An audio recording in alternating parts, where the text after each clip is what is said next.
magandang hapon sa inyong lahat mga kasari-sari. Ito na naman ang inyong palawanyang tindera sa Titintin. At syempre for today's video mga kasari, abay may chichismis naman ako sa inyo. Especially sa mga may maliliit na tindahan. Sana makatulong ang kaunting tips ni Ate Tintin para mas lalo ninyong mapalaki ang inyong maliit na negosyo. Kaya kung ready ka na, umpisa na natin ang masaya nating chismisan. Muli magandang hapon mga kasari. Pero bago tayo mag-umpisa, nais kong i-shoutout, nagpapa-shoutout si Sir Marasigan Channel 72. Taga Paris daw siya. O, nakikinig siya sa Paris. Sa iyo Sir Marasigan Channel 72, shoutout sa inyo. So, ito na no, ito yung aking maliit na simpleng tips lang naman ito mga kasari. Syempre, pagka may maliit kang tindahan, lalo na sa mga nag-uumpisa mga kasari, number one talaga dyan, dapat magaling kang humawak ng pera. Kapag may benta ka, ibili mo ng ibili, panatilihin mong marami lagi ang iyong paninda. Gaano ba karami? Siyempre, pag nag-uumpisa, hindi naman ganun kalaki yung puhunan mo, dapat maraming variety, iba-iba mga kasari. Tapos, unti-unti. Sa totoo lang, pag nag-umpisa ka magtinda, diba, mga unang araw, dalawang araw, medyo nangangapa pa yan ang mga customer mo. Pero, pag nakaisang linggo ka na, diyan mo napapansin mga kasari, na yung tindahan mo, unti-unti na yan dumadami. Kaya, huwag mo talagang kakalimutan na kapag bibili ka, magdagdag ng paunti-unti ng iba't ibang produkto na pwede mong ibenta dyan sa yung tindahan mga kasari. At syempre, dapat marunong ka ring mag-ayos ng tindahan mo. Kasi para pag may hahanapin si customer, may bibilin, kagaya ng sa akin, napapansin ninyo, pagka dumudukwang si customer dito sa aking tindahan, nakikita niya kaagad yung kanyang mga gustong bilhin mga kasari. Kasi maliwanag sa kanyang paningin, naka-organize. So, hindi siya mahihirapan na pumili ng kanyang bibilhin at ikaw mismo tindera, madali mo lang din na may pakita sa kanya yung mga produktong nais niya. Well, may kanya-kanya naman tayo ng style. Pero ito sinasabi ko, simpleng tips lang ito mga kasari para mas mabilis nating mapalago ang ating tindahan. Mas maraming customer, syempre, mas maraming bibili, mas maraming variety ng ating paninda, mas marami tayong maibebenta. O, tama ba mga kasari? So, number 2 mga kasari, syempre dapat mababa lang ang iyong presyo o kaya naman saktong pangmasa lang ang presyohan mo mga kasari.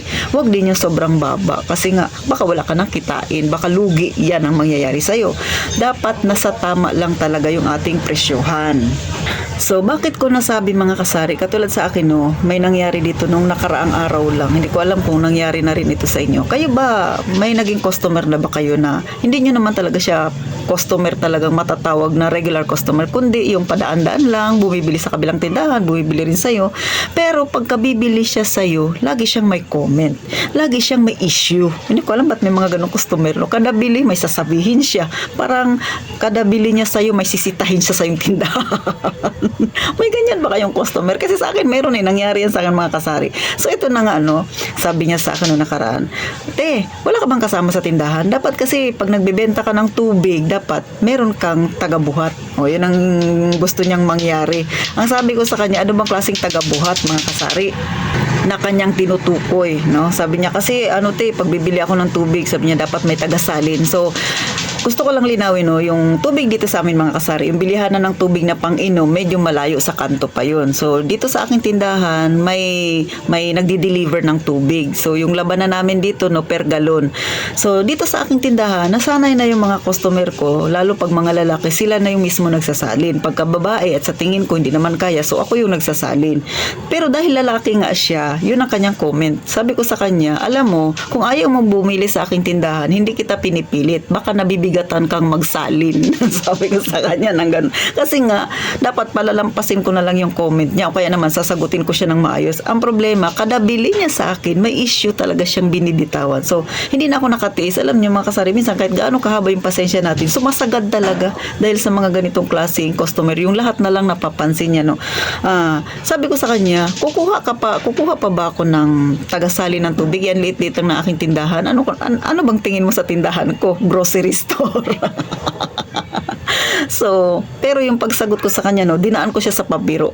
Pero mga kasari, no, hindi lang yun yung naging una at huli na comment niya. Marami pa siyang naging comment, pero yung pinakahuli talaga na nasabi niya sa akin, kinabukasan pagbili niya ay binalikan ko siya ulit. Sabi ko, bibili ka sa akin, baka naman mabibigatan ka na naman dyan sa bibilin mo sa akin. Pwede ka naman bumili doon sa kabila. Hindi ko naman pinipilit sa'yo yung aking paninda. Oh, mga kasari. Sa totoo lang, no, alam ko medyo masakit yung binitawan ko salita sa kanya. Pero, pagka yung isang tindera kasi nasagad na kada bili sa'yo, may sasabihin, abay, kung ikaw yung nasa aking kalagayan, baka sobra pa yung sabihin mo. So, bakit malakas ang loob kong magsabi ng ganun sa kanya? Kasi alam ko yung presyohan ko, mga kasari, ay nasa masa. Kasi pag bibili siya ng paninda doon sa kabilang tindahan, alam ko mahal. Kasi yung iba, bintahan ng tubig ay 35, sa akin 30 lang. So, balik pa rin siya sa akin.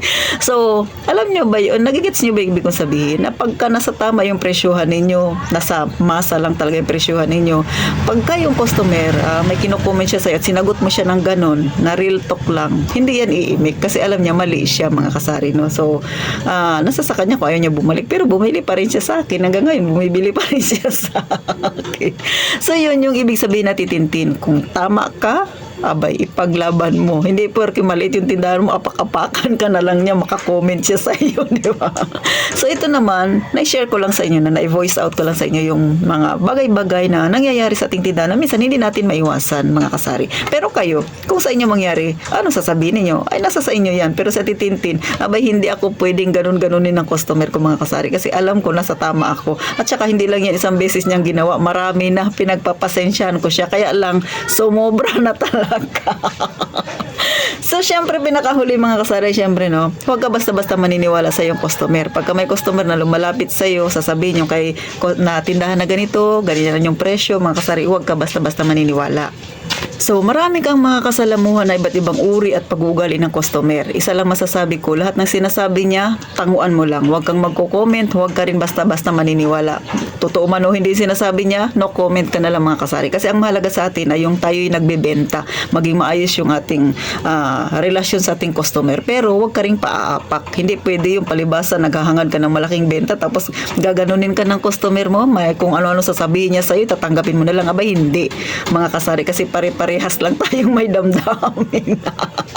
Sabi nga, ang nagsasabi ng tapat, nagsasama ng maluwat. Kaya pagka ikaw, maraming issue na sinasabi si customer sa'yo, na sa tingin mo minsan binabara-bara ka na lang niya, o kaya naman naghahangad lang siya ng butas para may masabi, huwag kang papayag. Kung alam mong tama ka, manindigan ka, mga kasari. Hanggang dito na lang sa titintin. Na real talk ba dyan yung iba? Nakakuha ba kayo ng idea? Pagpasensyahan nyo na lang yung ingay na naririnig ninyo. So, paano makita tayo sa sunod na vlog na titintin? Gaya nga lang palagi kong sinasabi, mag-iingat tayong palagi, mga kasari.